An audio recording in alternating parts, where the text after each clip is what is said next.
Welcome to Sweet Life Beat Life. We hope this video helps. In this video, I will explain how to use a PS4 controller on Minecraft PC. First, connect your DualShock 4 controller to your computer. You can use a standard micro USB cable, simply plugging it into an available port.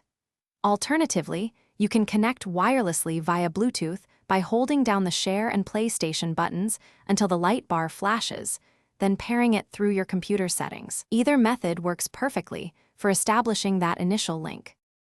Next, you will need to install a program called DS4 Windows. This crucial software allows your computer to recognize the PlayStation controller as an Xbox 360 controller. Navigate to the official DS4 Windows website and download the latest stable version. Follow the simple on-screen instructions for installation, which typically involves extracting files and running an installer. This step is essential for translating your controller's inputs effectively. Once DS4 Windows is installed, open the application and create a new profile specifically for Minecraft. Within this profile, you can customize every button mapping to match your preferred playstyle.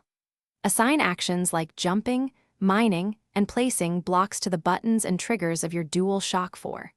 Take a few minutes to ensure each command feels intuitive and comfortable, allowing for seamless gameplay. Finally, with DS4 Windows running in the background and your profile selected, launch Minecraft on your computer. Your PlayStation controller should now be fully functional within the game. Take a moment to test all your custom mappings, ensuring movement, camera control, and all actions respond as expected. You are now ready to enjoy Minecraft with the familiar comfort of your DualShock 4 controller. Have fun exploring. Thanks for watching. Consider subscribing if we helped you.